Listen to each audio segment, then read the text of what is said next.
Hello everyone, Crazy Camper here once again to do episode 10 season 2 review of Alone. I am by no means a survival expert. I just like the camp, like to watch the show, like the comments, so please keep the comments coming and subscribe right up here to me. And of course my other channel up here where I do my camping documentaries. Again, I'm still behind on that channel. I've been so busy. I'm probably going camping again Saturday, so I gotta go on that soon. But episode 10. 15 days have passed, so we started off with day 35 and ended at a staggering 50, and all 4 of them are left, so I'm pretty impressed by them all now, I must say. But first, let's talk about last week's comments before I get any further. John Lord, you always go on crazy rants. Whether people agree with you or not, I think it's hilarious. But you want a big rant? Of course, he targets the vacationers, people like Mike that came. They are skillful, but they didn't transition into wilderness survival. And a guy like Mike, he knew at day 7 he wasn't going to do that. So he thinks that there's not the best people on the show, and he likes to rant about them. And so I'll just do a little quote that he had last week. He types like paragraphs of stuff. But Jose, custom designed kayak and tarp, and then makes Tyrannosaurus Rex little claw hand double outrigger. Make a double cross arm and double small logs at the end like a real man. I suspect with his Twinkie boat now and figure out how to transport that barge of a plastic box full of cameras and batteries, he will overturn, sink the gear, and himself, and somehow tap out. Oh, and he also explains that they should be building rafts that they can lie on and they can spearfish sea urchins, sea cucumbers, and crabs. Okay, so, was Jose's boat a big waste of time? We can talk about that a little later. And he still hasn't flipped either, so we got more to talk about that later. Stanley Greaves mentioned how Nicole and Jose might be best suited to start wilderness living because they learned off the natives of North America and the Arctic and wherever else it was. But the point being, he mentioned that they don't go home. They live out there. And I thought, historically speaking, yeah, that's right. They don't live out there. And they lived with Stone Age technology. So, they didn't have any bronze, iron, or copper. So in order to hack anything or shoot anything with their arrow tips, they had to use stone, flint knapping, and or obsidian, which is volcanic glass, and that's found more south. But yeah, they didn't have any middlemen to trade then, obviously from Europe, because the Europeans hadn't got there until 1400 something. And then you think about other tribes that still live in the Amazon primitively, but they still have metalmen trading these metal implements in. And I thought, oh, I remember hearing about one tribe left in the world. It's probably the only one left that still lives with Stone Age technology, and that's the Sentinelese people that live on North Sentinel Island in the Indian Ocean. And they will kill anyone that goes onto their island. They've killed fishermen in the recent past.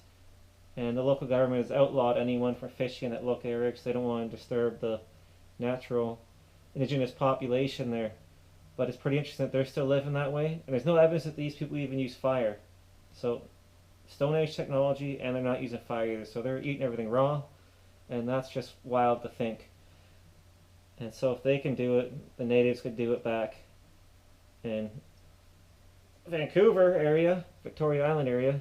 They also got to think that those natives are born and raised into that society, so they just immerse in that culture instead of getting dropped off onto a boat. So you just can't go live like that without an established society and the elders to teach you as you grow up. But anyways, so they're on day 50 now, and it's mid-November as another storm came. So based on the weather archives, they should have started on the 26th.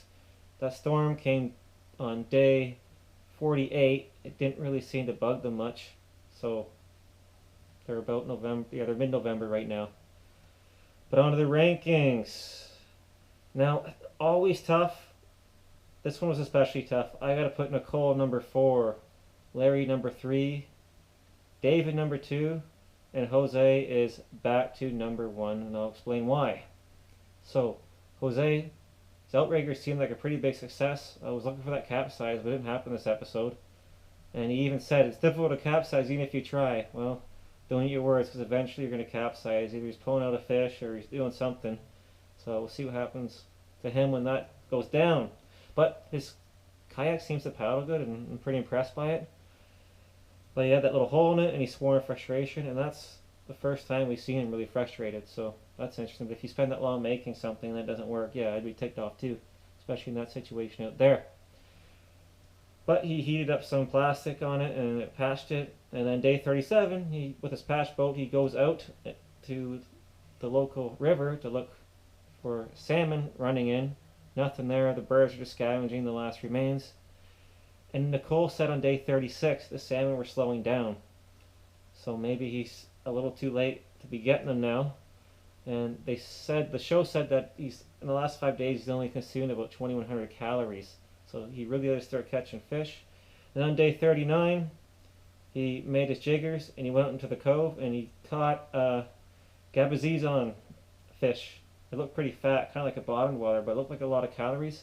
So that's the first fish he has caught. We've seen anyone on the show catch out of a boat that they made. I don't think Luke has caught anything out of the boat fishing, but he caught a bird the one time that got caught in a net. But anyways, so we still haven't seen that capsize yet, but if he's eating well and all the others were struggling now, if he can keep nailing fish off that kayak, then he's going to be pretty good. Because as for Nicole, the salmon was running out. Number 2, David. We see him dating 35. He's making fun of Lucas' song that he sung when he made that yurt, so that kind of caught my attention. It gave me a bit of a chuckle. And he captures a couch gremlin, goes right back and catches 2 more. But then he puts them behind him on a rock somewhere, and it's most likely an eagle takes them, so the fish are gone. And apparently eagles can carry half their weight, half their body weight. So that's pretty crazy. Day 36, he catches some other smaller looking fish. He said he's going to use their heads to fish for crabs. And then he falls down and uses his line, and he jumps in trying to grab it and gets all wet. So that's like 4 fish lost in a little few days there. So I don't know what he's up to. And then he goes to dry off all stuff and lies in his sleeping bag and relies on his body heat to do part of the drying. I assume he made a fire first or something. He says, I'm going to tap if I get hit with hypothermia. Well, yeah, I guess you would have to. Larry, number 3. So he says he's not been doing much. We see him at day 38. He said it's tough without the calories. And then this is where I actually really like what the producers did. From day 40 to 50, they just show him talking about time. And through a few sentences and time-lapse, sunrises, sunsets, him just standing there talking about his daily routine, that he does this and that. And I just loved how they made the time go by like that. And it's pretty crazy how 10 days are going by that fast. And he quoted the one part, I don't want to suffer anymore. I'm going to have to suffer a lot more. And on day 50, he actually cries. So the first time we see him, he's not this angry guy. He's actually breaking down.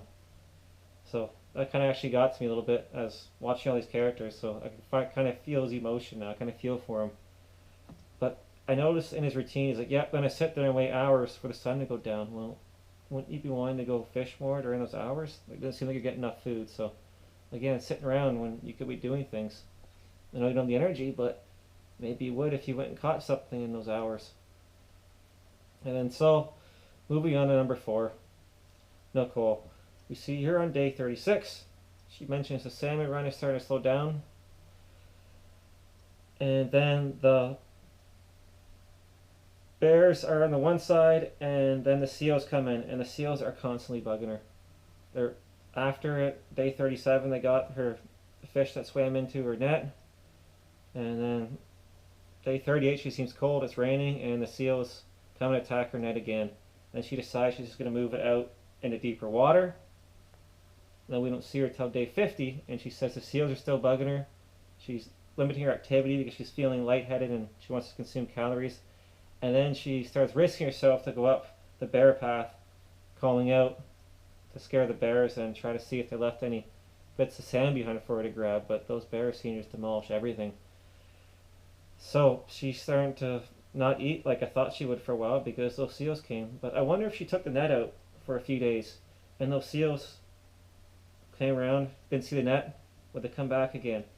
So I know bird feeders, birds have all their spots of food. If you eliminate one spot, after a few days they stop checking it. And then later on, they might check it again, or one will check it and they all start coming back, but they have their cycle. They have the routine. So she has to disrupt those seals' routines.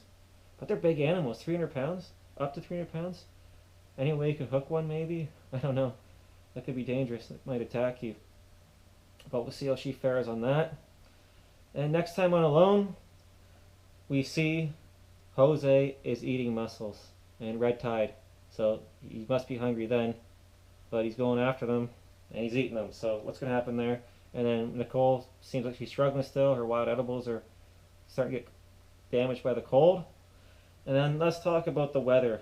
So the weather's going to be great for the next 2 weeks into December.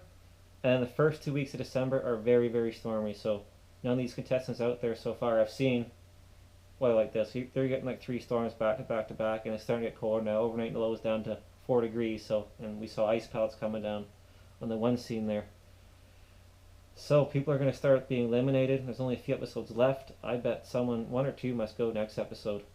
So if they make it to December 14th, the storms end December 13th. That's day 80 for the 14th. And the weather's going to improve a little bit after that for a little while. So I'm going to guess maybe there's 2 of them left going into that. And then by day 80, it's going to weed the second to last one out during those storms, and there's 1 person left. But the playing field kind of got even now. So I don't know who's going to win. Why is Jose eating the red tide type clams or whatever they are? So yeah, that could be dangerous. Apparently those symptoms hit you real quick and you could die fast, even just eating a little bit, because we discussed that earlier in the reviews. But we'll see what happens. Please like and subscribe and comment, and I'll keep them coming. The season's coming to a close. I'm excited to see who wins. Bye bye.